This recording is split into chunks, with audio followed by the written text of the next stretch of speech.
Hello guys, welcome back to ATNPC academy. So இப்போ பார்த்தீங்கன்னா நம்ம இங்கிலீஷில் இடியம்ஸ் அண்ட் ஃப்ரேசஸ் பற்றி பார்க்க போகிறோம். ஸோ டிஎன்யூஎஸ்ஆர்பியால் நடத்தக்கூடிய எஸ்ஏ எக்ஸாமாக இருக்கட்டும், பிசி எக்ஸாமாக இருக்கட்டும், ஸோ இடியம்ஸ் அண்ட் ஃப்ரேசஸ் கண்டிப்பாக வரும்.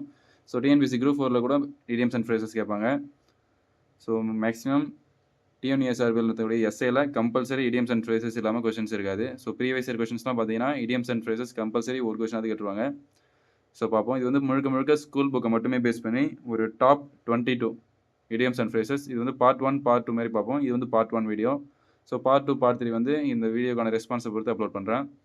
ஸோ ஃபஸ்ட்டு பார்ப்போம் part 1. So idioms and phrases part 1 பொறுத்த வரைக்கும் பார்த்தீங்கன்னா, so a couch potato. So இது வந்து ப்ரீவியஸ் இயர் கொஸ்டின் தான். ஸோ எ கவுச் பொட்டேட்டோ அப்படின்னு என்னன்னு பார்த்தீங்கன்னா அண்ட் ஐடில் பர்சன். ஸோ இது வந்து மேக்ஸிமம் இந்த ஐடில் அப்படின்றத ஸோ ஹோமோஃபோன்ஸில் கேட்பாங்க. ஸோ ஐடில் ஐடியல் அப்படின்னு சொல்லி கொடுத்துருப்பாங்க. ஸோ ஐடில்னா என்னது, ஐடியல்னா என்னன்னு சொல்லி முதல்ல தெரிஞ்சுக்கோங்க. ஐடில் அப்படின்னா ஒரு சோம்பேறித்தனமான, ஒரு லேசி அப்படின்ற மாதிரி அர்த்தம். ஐடியல் ஐடிஇஏஎல், ஐடியல் அப்படின்னா ஒரு கொள்கையுடையவர் அப்படின்ற மாதிரி ஒரு அர்த்தம் வரும். ஸோ அதாவது ஐடியா. ஸோ ஐடியா இருக்கிறவங்கன்னா எப்படி சொல்லுவாங்க, ஐடியாவோடு இருக்கிறவங்க எப்பவுமே சோம்பேறியாக இருக்க மாட்டாங்க. ஸோ எ கவுச் பொட்டேட்டோனா என் மந்தமான உருளைக்கிழங்கு அப்படின்னு சொல்லி டைரக்ட் மீனிங் வரும். ஸோ இடியம்ஸ் அண்ட் ஃப்ரேசஸை பொறுத்த வரைக்கும் நம்ம எப்பவுமே டைரக்ட் மீனிங் எடுத்துக்கூடாது. ஸோ எ கவுச் பொட்டேட்டோ அப்படின்னா ஒரு மந்தமான உருளைக்கிழங்கு அப்படின்னு அர்த்தம், இல்லை ஒரு உருளைக்கிழங்கு மூட்டை அப்படின்ற மாதிரி ஒரு அர்த்தம் வரும். நம்ம இடியம்ஸ் அண்ட் ஃப்ரேசஸை பொறுத்த வரைக்கும் நம்ம தமிழில் சொல்லுவாங்கள்ல பழமொழி சொல்கிறது, ஸோ பழமொழி அப்படின்னு சொல்லுவாங்க, இல்லை சாக்கு விட்டு பேசுறதுன்ற மாதிரி சொல்லுவாங்கள்ல லோக்கலெலாம். ஸோ அதுதான் இங்கிலீஷில். ஸோ இங்கிலீஷில் கொஞ்சம் டீசெண்டாக சொல்லுவாங்க. ஸோ பழமொழி தான் கொஞ்சம் இங்கிலீஷில் சொன்னாங்கன்னா அது இடியம்ஸ் அண்ட் ஃப்ரேசஸ் அப்படின்னு சொல்லுவாங்க. ஸோ இதை பொறுத்த வரைக்கும் டைரக்ட் மீனிங் எப்பவுமே எடுத்துக்கூடாது. ஸோ அதுக்கு ரிலேட்டடாக இருக்கக்கூடிய ஒரு அர்த்தத்தை தான் நம்ம எடுத்துக்கணும். இப்போ தமிழில் பார்த்தீங்கன்னா உள்ளங்கை நெல்லிக்கனி போல் அப்படின்வாங்க. ஸோ உள்ளங்கை நெல்லிக்கனி போல்னா ஸோ தெளிவாக தெரிதல். ஸோ உள்ளங்கையில் ஒரு நெல்லிக்காய் வச்சிங்க எப்படி இதுனா எப்படி தெரியும், ஸோ தெளிவாக தெரியும் அது இருக்கிறது. ஸோ அந்த மாதிரி. ஸோ அதுக்கான அர்த்தம் வந்து வேலையை நம்ம எடுத்துக்கணும். ஸோ அர்த்தத்தை மட்டும் தான் எடுத்துக்கணும், இதை எடுத்து டைரக்ட் மீனிங் எடுத்துக்கூடாது. ஸோ ஓகே, ஃபஸ்ட்டு பார்த்தீங்கன்னா a couch potato. A couch potato அப்படின்னா an ஐடில் பர்சன் அப்படின்னு அர்த்தம். So a couch potato means an idle person. Next பார்த்தீங்கன்னா a smart cookie. So a smart cookie அப்படின்னா எ கிளவர் பர்சன் அப்படின்னு அர்த்தம். A smart cookie means a clever person அப்படின்னு அர்த்தம். So next பார்த்தீங்கன்னா the lion's share. The lion's share அப்படின்னா the biggest part. எப்படி, த lion's share அப்படின்னா த பிக்கெஸ்ட் பார்ட். எப்படி நான் வச்சுப்பீங்கன்னா, காட்டில் இருக்கிறதுலே சிங்கம் யார், காட்டுக்கு ராஜா சிங்கம் தான். அப்போ சிங்கத்தோடைய பங்கு வந்து எப்படி இருக்கணும், இருக்கிறதுல பெருசாக இருக்கணும். ஏன்னா ராஜாவுக்கு தான் இருக்கிறதுல பெரிய பங்கு கொடுக்கும். அப்போ the lion's share means the biggest part அப்படின்னு அர்த்தம். ஸோ அதே மாதிரி எ ஸ்மார்ட் குக்கினா எ ஸ்மார்ட் பர்சன். ஸோ ரொம்ப ஸ்மார்ட்டாக இருக்காங்க அப்படின்னா எ கிளவராக இருக்காங்க அப்படின்னு அர்த்தம். So a smart cookie means a clever person அப்படின்னு அர்த்தம். So kick the bucket. இது வந்து நீங்கள் மேக்ஸிமம் எல்லா கொஸ்டின் பேப்பருமே பார்த்துருப்பீங்க. ஸோ இது அடிக்கடி கேட்பாங்க. ஏன்னா இருக்கிறதுல ஒரு ஈஸியான கொஸ்டின் இதுதான், ஸ்கூல் புக்கில் ஓப்பனாகவே கொடுத்துருப்பாங்க. ஸோ கிக் த பக்கெட் அப்படின்னா டு டை அப்படின்னு அர்த்தம். Kick the bucket means to tie. So நீங்கள் டேரெக்டாக பார்த்தீங்கன்னா கிக் த பக்கெட்னா பக்கெட்டை எட்டி உத அப்படின்னு அர்த்தம். ஆனால் அதுக்கான இடியம்ஸ் பார்க்கும்போது டு டை அப்படின்னு அர்த்தம். So kick the bucket means to tie. எப்படி நான் வச்சுப்பீங்க, ஸோ நம்ம வந்து தமிழில் கொஞ்சம் நக்கலாக சொல்லுவாங்கல்ல, டிக்கெட் வாங்கிட்டான். ஸோ ஆக்சுவலாக இறந்துட்டாருன்றதை நம்ம எப்படி நக்கலாக சொல்லலாம், டிக்கெட் வாங்கிட்டான் இல்லை மண்டே போட்டான் அப்படின்னு மாதிரி சொல்லுவாங்களே. அதேமாதிரி இங்கிலீஷில் ஒருத்தர் இறந்துட்டார் அப்படின்றத நக்கலாக சொல்கிறதுக்கு தான் கிக் த பக்கெட் அப்படின்னு சொல்லி யூஸ் பண்ணுவாங்க. So kick the bucket means to die அப்படின்னு அர்த்தம். நெக்ஸ்ட் பார்த்தீங்கன்னா fish out of water. Fish out of water பொறுத்த வரைக்கும் ஃபிஷ் அவுட் ஆஃப் வாட்டர்னா very uncomfortable. So very uncomfortable. So அதாவது தண்ணீரை விட்டு மீன் வெளில வந்துச்சுன்னா எப்படி இருக்கும், ஸோ அதாவது ரொம்ப கம்ஃபர்ட்டாக இருக்க முடியாது, ரொம்ப அன்கம்ஃபர்டபுளாக ஃபீல் பண்ணும். So fish out of water means very uncomfortable அப்படின்னு அர்த்தம். ஸோ வெரி அன்கம்ஃபர்டபுள் அப்படின்னு அர்த்தம். அதே மாதிரி once in a blue moon. இதுவும் வந்து previous year SI exam question தான். So once in a blue moon means very rarely. So நீல நிலவுன்றது ஸோ ரொம்ப ரேராக தான் வரக்கூடியது. ஸோ அடிக்கடி பார்ப்பீங்களா நீல நிலவுலாம் கிடையாது. ஸோ 40 வருஷத்துக்கு ஒரு தடவை, 10 வருஷத்துக்கு ஒரு தடவை, அந்த மாதிரி ரேராக வரக்கூடியது தான் அது ப்ளூ மூன். ஸோ இப்போ once in a blue moon means very rarely. So but இதுக்கான அர்த்தம் வந்து வேறு தான், பட் நான் உங்களுக்கு ஷார்ட்கட்டுக்காக இப்படி சொல்கிறேன். ஸோ ஓகேங்களா, once in a blue moon means very rarely அப்படின்னு அர்த்தம். ஸோ நெக்ஸ்ட் பார்த்தீங்கன்னா jump for joy, happy. So jump for ஜாய்னா ஸோ சந்தோஷத்தில் துள்ளி குதிக்கிறது அப்படின்னு சொல்லுவாங்க. So jump for joy means happy அப்படின்னு அர்த்தம். ஸோ டேக் 5 அப்படின்னா take a short break. So சொல்லுவாங்கள்ல, ஸோ 5 minutes ஷார்ட் பிரேக் எடுத்துக்கோங்க, ஸோ டேக் 5 ஸோ அப்படின்னு சொல்லுவாங்க. Take 5 means take a short break. Take 5 means take a short break அப்படின்னு அர்த்தம்.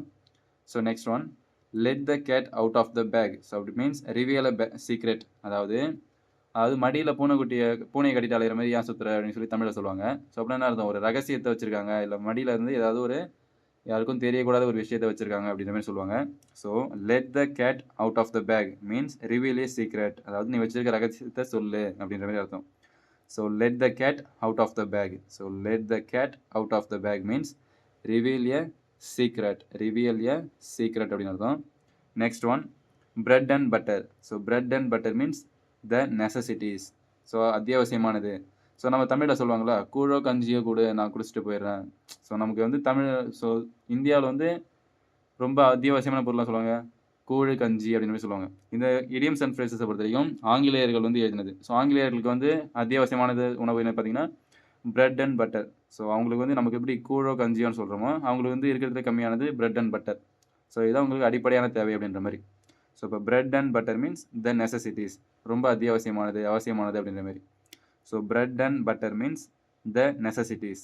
Bread and butter the necessities. Next பார்ப்போம். Next one big cheese. Big cheese means an important person. So இருக்கிறதுலே அவர் தான் big cheese, ரொம்ப பெரிய ஆள். So an important person அப்படின்னு அர்த்தம். So big cheese means an important person அப்படின்னு அர்த்தம். Next one saved by the bell. Saved by the bell means saved by a person with a last minute intervention. So அதாவது saved by a last minute intervention, அதாவது கடைசி நிமிஷத்தில் வந்து காப்பாற்றிட்ட அப்படின்ற மாதிரி சொல்லுவாங்கள்ல. ஸோ அதாவது இப்போ ஒரு பாக்ஸிங்லாம் பார்த்தீங்கன்னா அப்படின்னா கடைசி அவனை போட்டு ரொம்ப அடி அடிச்சுட்டு இருப்பாங்க. சாவ போகிற கடைசி நேரத்தில் என்ன பண்ணுவாங்க, மணி அடித்து காப்பாற்றுவாங்க பார்த்தீங்களா. ஸோ அந்த மாதிரி saved by the bell it means அவனை அந்த பெல்லு தான் காப்பாற்றுச்சு. இல்லை அப்படின்னா அவன் என்ன பண்ணியிருப்பான், ஆப்போனண்ட் வந்து அவனை அடிச்சே கொண்டு இருப்பான் அப்படின்ற மாதிரி. So saved by the bell means saved by a last minute intervention. So அதாவது கடைசி நிமிஷம் குறுக்கிட்டால அவனை காப்பாற்றிட்டீங்க அப்படின்ற மாதிரி. Saved by the bell means saved by a last minute intervention அப்படின்னு அர்த்தம். So next one bad egg. Bad egg means a dishonest or ill behaved person. இதுவுமே previous year question. So bad egg. Bad egg means a dishonest or ill behaved person அப்படின்னு அர்த்தம். So bad egg. Bad egg means a dishonest or ill behaved person அப்படின்னு அர்த்தம். The next one front runner. Front runner means expected to win or succeed. எப்பயுமே ஒரு ஓட்டப்பந்தயத்தில் முன்னாடி வரவங்களை பற்றி என்ன நினைப்பீங்க, கண்டிப்பாக அவன் தான் இப்போ ஜெயிப்பான், ஸோ அவன் தான் வந்து வின் பண்ணுவான் அப்படின்ற மாதிரி நினைப்போம்ல. ஸோ அதுதான் front runner means expected to win or succeed. அவங்க வந்து வின் பண்ணுவாங்க இல்லை சக்சீட் ஆகிடுவாங்கன்னு சொல்லி எக்ஸ்பெக்ட் பண்ணுவாங்க அப்படின்னு அர்த்தம். So front runner means expected to win or succeed அப்படின்னு அர்த்தம். So next one the ball is in your court. So இது வந்து இப்போ ரீசெண்டாக இந்த ஃபேமிலி அப்படின்ற ஒரு படத்தை பார்த்துருப்பீங்க, குட் ஃபேமிலி சம்திங், மணிகண்டன் நடிச்சிருப்பாரு. அதில் கூட ஒரு காமெடியாக சொல்லிப்பாங்க பாருங்கள், இந்த பால் இஸ் இன் யுவர் கோர்ட் அப்படி சொல்லி கையில் பால் கிளாஸ் வச்சுட்டு சொல்லுவார். ஸோ அந்த கொஸ்டின் தான் இது. ஸோ ஷார்ட்கட்டுக்காக தான், ஸோ பார்க்காதவங்க போய் பாருங்கள். The ball is in your court it means it is your turn to make decision. அதாவது ஒரு பால் வந்து இப்போ உன்னோட கோர்ட்டில் இருக்குது, உன் கால் கீழே இருக்குது, இப்போ நீ தான் அதை எந்த பக்கம் அடிக்கணும்னு சொல்லி நீ தான் முடிவு பண்ணணும் அப்படின்ற மாதிரி அர்த்தம். So the ball is in your court means it is your turn to make decision. So ஒரு விஷயத்தில் டெசிஷன் எடுக்கக்கூடிய முடிவு வந்து உங்கள் கையில் இருக்குது. இப்போ நீங்கள் தான் அதுக்கு வந்து முடிவு எடுக்கணும். ஒரு வேலையாக இருக்கட்டும், அந்த வேலையை விடுறதா இருக்கட்டும், இல்லை அப்ளிகேஷன் போகிறதா இருக்கட்டும், something what ever it is. So அதுக்கான முடிவு வந்து இப்போ உங்கள் கையில் இருக்குது. ஸோ அப்படின்றது தானே சொல்லுவாங்க இடியம்ஸில், the ball is in your court அப்படின்னு சொல்லுவாங்க. அதாவது it is your turn to make decision அப்படின்னு சொல்லுவாங்க. நெக்ஸ்ட் ஒன் பார்த்தீங்கன்னா அட் 6 and 7 அப்படின்னு சொல்லுவாங்க. At 6 and 7 means confused or state of disorder. அதாவது அது 6 இல்லை 7 அப்படின்ற மாதிரி தெரியல. ஸோ 6கள் 7கள் மாதிரி சொல்கிறாங்களே. ஸோ அப்படின்னா என்ன இருந்தாங்க, அவங்க வந்து ஒரு கன்ஃபியூஸ்டான ஒரு ஸ்டேட்டில் இருக்காங்க அப்படின்னு அர்த்தம். So at 6 and 7 means confused or state of disorder. Confused or state of disorder தான் சொல்லுவாங்க அட் 6 and 7. அட் 6 and 7 சொல்லுவாங்க. நெக்ஸ்ட் ஒன் எ கோல்டன் ஆப்பர்ச்சுனிட்டி. இது வந்து மேக்ஸிமம் நீங்கள் ஸ்கூல்லேருந்து கேள்விப்பட்டிருப்பீங்க, நிறைய டீச்சர்ஸாக இருக்கட்டும் இல்லை உங்கள் பேரண்ட் யார் வேணால் சொல்லியிருப்பாங்க. இந்த இடியம்ஸ் வந்து அடிக்கடி உங்ககிட்ட கேள்விப்பட்டிருப்பாங்க, உங்ககிட்ட சொல்லியிருப்பாங்க. எ golden opportunity means a good chance to get something valuable. So இப்போ வரக்கூடிய SI 2025 வந்து நிறைய பேருக்கு வந்து ஒரு கோல்டன் ஆப்பர்ச்சுனிட்டி தான். ஸோ தவற விட்டுறாதீங்க. ஸோ படிங்க. So a golden opportunity means a good chance to get something valuable. A good chance to get something valuable. Next one. So next பார்த்தீங்கன்னா a piece of cake. A piece of cake means a task that can be accomplished very easily. இதுவுமே நீங்கள் ஸ்கூல்லேருந்தே உங்களுக்கு school exam பேப்பர்லேயே வந்து அதிக time கேள்விப்பட்டிருப்பீங்க. எ piece of கேக்னால் அது வந்து எனக்கு ஜுஜிபி வேலை, ஸோ இது ரொம்ப சிம்பிள் எனக்கு அப்படின்னு சொல்லுவோம்ல. ஸோ அதுதான் இங்கிலீஷில் இடியம்ஸில் சொல்லும்போது எ பீஸ் ஆஃப் கேக் அப்படின்னு சொல்லுவாங்க. A piece of cake means a task that can be accomplished very easily. A task that can be accomplished very easily அப்படின்றத என்ன சொல்லுவாங்க, எ பீஸ் ஆஃப் கேக் அப்படின்னு சொல்லுவாங்க. ஸோ இது உங்களுக்கான question guys. A couple of days அப்படின்னு சொல்லி இந்த யாரடி நீ மோகினி படத்தில் நயன்தாரா சொல்லுவாங்க தனுஷ்கிட்ட. எ கப்புள் ஆஃப் டேஸ் அப்படின்னா என்ன? ஸோ தெரிஞ்சவங்க கமெண்ட் பண்ணுங்கள். அதேமாதிரி எ புல்லட் பாயிண்ட்ஸ் அப்படின்னு சொல்லுவாங்க. ஸோ புல்லட் பாயிண்ட்ஸ் அப்படின்ற மாதிரியும் சொல்லுவாங்க. ஸோ இது வந்து ஃப்ரேசஸில் வரும், இதெல்லாம் இடியம்ஸ் கிடையாது, இதெல்லாம் ஃப்ரேசஸில் வரும். ஸோ அதுக்கான அர்த்தம் என்னன்னு தெரிஞ்சவங்க கமெண்ட் பண்ணுங்கள். So next one, seventh heaven. Seventh heaven means very happy about something. So ஹெவன்னா சொர்க்கம் அப்படின்னு அர்த்தம்.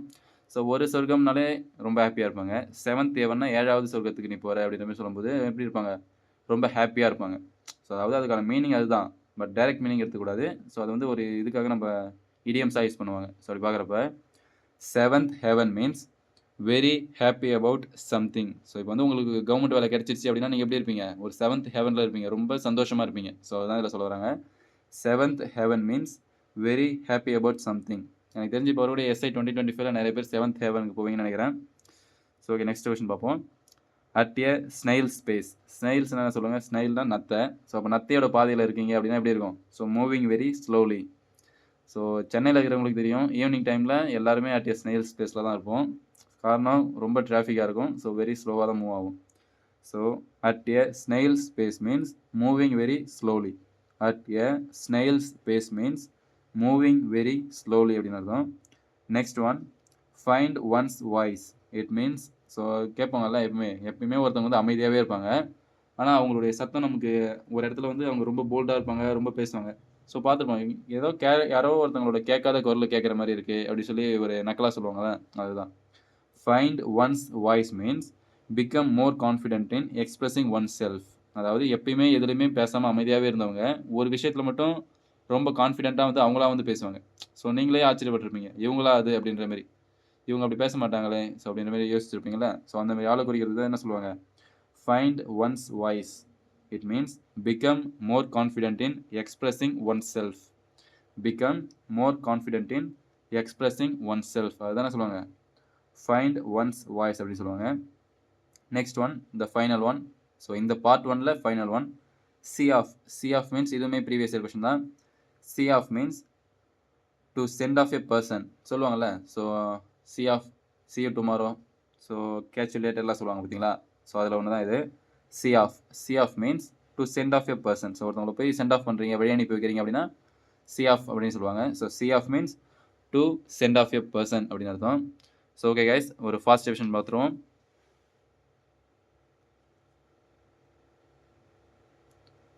ஸோ idioms and phrases பொறுத்த வரைக்கும் பார்ட் ஒன் இது. So first one, a couch potato and idle person அப்படின்னு அர்த்தம்.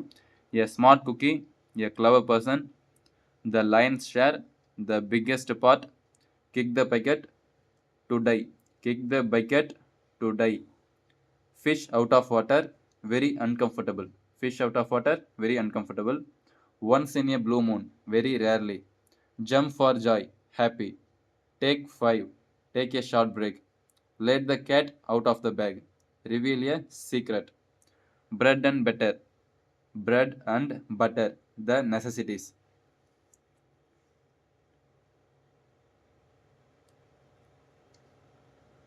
Big cheese, an important person. Big cheese, an important person. Saved by the bell. Saved by a last minute intervention. Bad egg, a dishonest or ill-behaved person. Bad egg, a dishonest or ill-behaved person. Front runner, expected to win or succeed. Front runner, expected to win or succeed. The ball is in your court. It is your turn to make decision.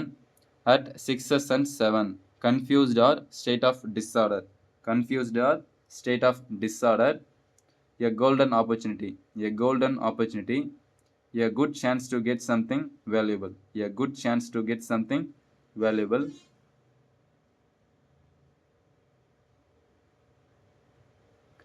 A piece of cake, a task that can be accomplished very easily. A piece of cake, a task that can be accomplished very easily. Seventh heaven, very happy about something. Seventh heaven, very happy about something. At a snail space. At a snail space, moving very slowly. Find one's voice, find one's voice, become more confident in expressing oneself, become more confident in expressing oneself, see off, to send off a person, see off, to send off a person. So okay guys, so இந்த video பிடிச்சிருந்தது அப்படின்னா மறக்காமல் நம்மளோட ARTNPC academy YouTube சேனலை subscribe பண்ணுங்கள். So இந்த video பிடிச்சிருந்தது அப்படின்னா லைக் பண்ணுங்கள், ஷேர் பண்ணுங்கள். ஸோ மறக்காமல் நான் கேட்ட கொஷின்ஸுக்கு கமெண்ட் பண்ணுங்கள். ஸோ அந்த வீடியோவுக்கு எந்த அளவுக்கு ரெஸ்பான்சிபிலிட்டி வருதுன்றதை பொறுத்து, ஸோ ரெஸ்பான்ஸ் வருது அப்படின்றத பொறுத்து நெக்ஸ்ட் பார்ட் 2 பார்ட் 3 போடுறேன். ஸோ மேக்ஸிமம் இதில் வந்து 22 டாப் 22 ப்ரீவியஸ் இயராக இருக்கட்டும், ஸோ புக்கில் இருக்கக்கூடிய இம்பார்ட்டண்ட் idioms அண்ட் ஃப்ரேசஸ் பார்த்துருக்கோம். ஸோ இது வந்து எஸ்ஏ எக்ஸாமுக்கு ரொம்ப ரொம்ப இம்பார்ட்டண்ட்டாக இருக்கும். ஸோ இதிலே மேக்ஸிமம் நிறைய பேர் மைண்டில் ஏற்றிருப்பீங்க. ஸோ மறக்காதவங்க இன்னும் ஒரு தடவை ரிவிஷன் பார்த்தீங்கன்னா ஈஸியாக கிளியர் ஆகிடும். ஸோ ஓகே கைஸ், ஒரு நெக்ஸ்ட் இன்ட்ரெஸ்டிங்கான வீடியோவில் உங்களை சந்திக்கிறேன். So signing off ARTNPC academy. So thank you guys.